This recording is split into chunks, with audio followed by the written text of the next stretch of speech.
What's going on, everybody, and welcome back to another video. In today's video, we're going to be talking about what the hell is happening. Silvergate Bank collapse, Silicon Valley Bank collapse, USDC, which is supposed to be a stable coin, has depegged, which reminds us of what happened with the USD. It depegged as much as 12 cents. It's currently back on its peg.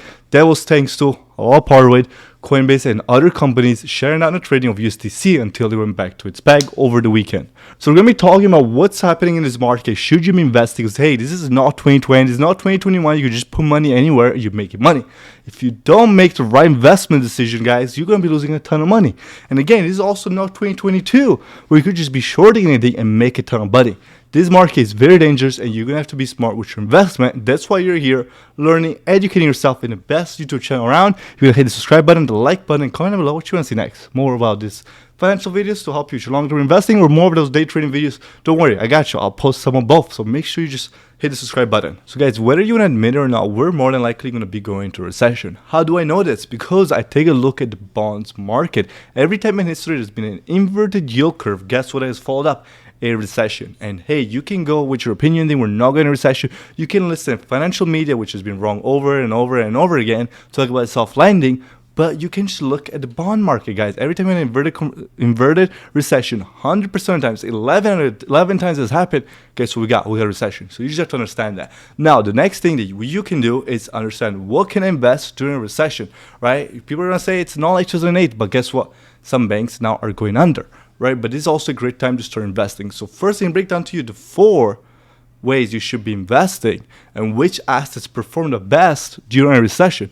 And then where should you be storing your money? Because you can't just invest all in one asset. You got to diversify, correct? So we're going to be talking about first assets. Let's first start with the best performing. We're going to start from the best to worst performing. And I promise you it's going to be shocking to a lot of you guys what's going to be the best performing stocks or cryptos or investments, real estate, gold, all these things. Which ones are the best? Which ones are the worst during a recession? And let me tell you guys, during a recession, the best performing assets, can you guess what it is? Try to comment down below. It is the bonds. They've performed over an average of 7.5% or above during each recession, which means they perform really, really good during a recession. That's where you should be parking some of that money. But now, as the bonds have gone positive in every single recession except one, making it the best performing asset that you can invest in during recession.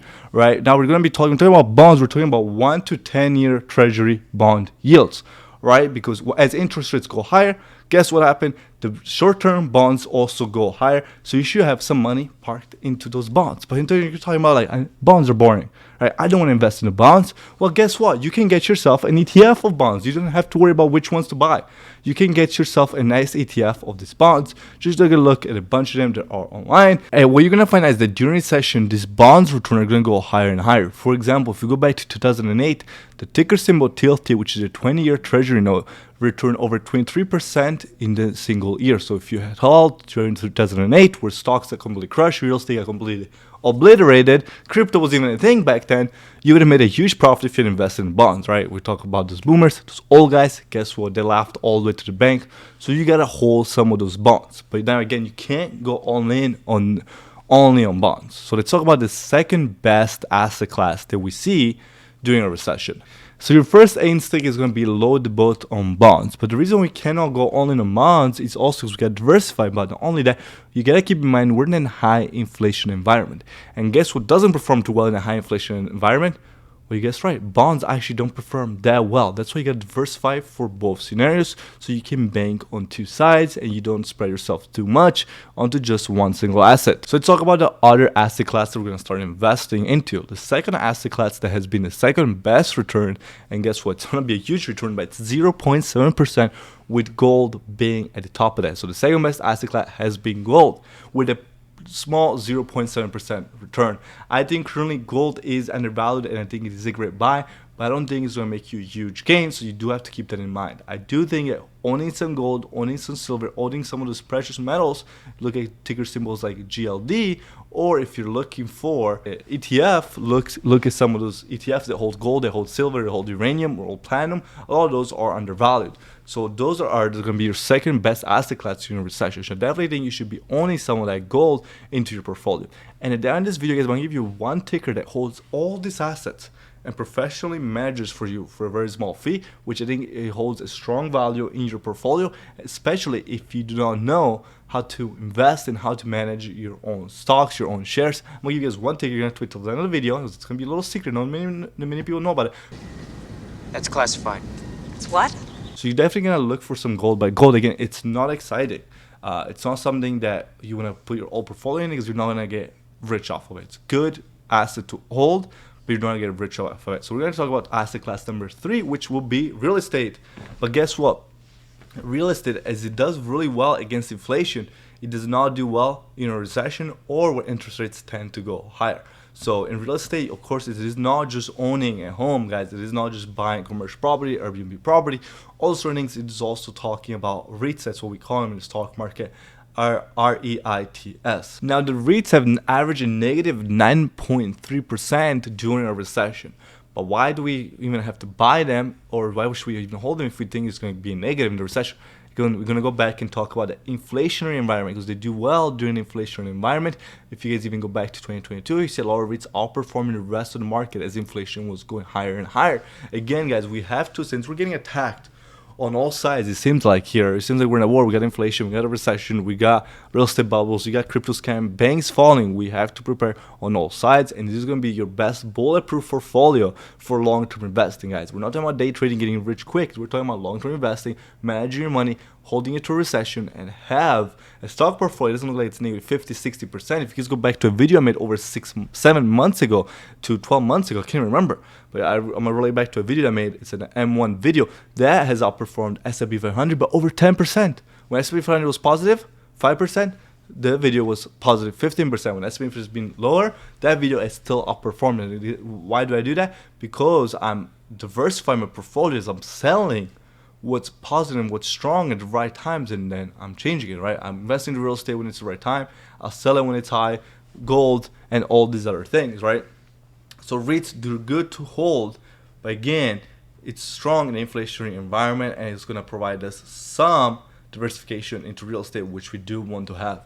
Next up, we're going to be talking about the last asset class, and it's probably shocker to you, but it is going to be stocks. Thinking about S&P 500, the Nasdaq, that has been through each recession, it's been negative in every recession, and it's been the weakest asset class to potentially hold. Stocks have averaged a negative 17.3% during a recession, which is terrible. But then you'll be saying, Antonio, should I sell my stocks and just wait till we go back higher?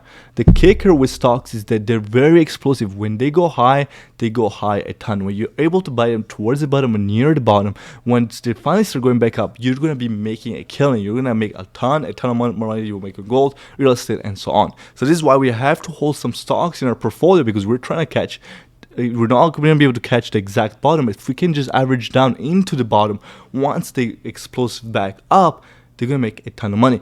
Now, let me give you a crazy stat. 3 of the best days in S&P 500 have always come in a bear market with an average return over 7% in one single day, something that for a long-term portfolio you might see over a whole year during a bull market. This is why it's so important, waiting for the right time. And I think right now it's really a decent time to start slowly averaging into a position and DCAing into some of these longer term stocks.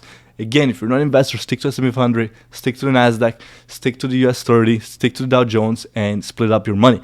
The best way is, if you have that I can give you guys, is split up your money in 6 ways, and every 2 weeks start buying, or once a month start buying. So if you have $10,000, take that, divide it by 6 or 8, and then slowly over a course of 4 to 8 months, average into your positions, right? And I think it's a good time to start doing that right now. I think we're getting some pretty solid deals on some of the stocks. You guys know I made a whole video on it, and I sold all my stocks way back.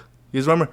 Way back over in January of last year, near the top, and now finally I can start nibbling into some of the stocks as we're getting these huge discounts. So I cannot time the bottom, but hey, I can sure try to average into and catch that explosive move up to make those big returns. Now, I'll give you guys a ticker that manages all those for you, right? If you are interested in like, hey, I can't manage my own money, but I'm interested to diversify myself in all these 4 assets, just talk to you guys about, which is professionally managed by some people on Wall Street. The ticker symbol is going to be SVNA. That's one that I hold some into. And it's a good ticker symbol to hold because it diversifies you in all these things. It's not just S&P 500 that you're only on stocks. It diversifies into REITs, bonds, stocks, and precious metal so that you are diversified and you are protected. Now again, appreciate everybody for your time. I hope you guys like more this YouTube video. I don't know if you guys can notice, the office is almost done. That's what was taking so long. The office was not finished. Back in my office, a couple last things, fix some lighting stuff, fix some backdrops, and then we're gonna be good to go. We're gonna be cooking. And I hope everybody likes this type of videos. Hit like, hit the subscribe button. As always, I'll see you guys in the next video. If you're not in our chat room, make sure you hit the links down below. Get the course, educate yourself, and I'll see you guys next video. Peace.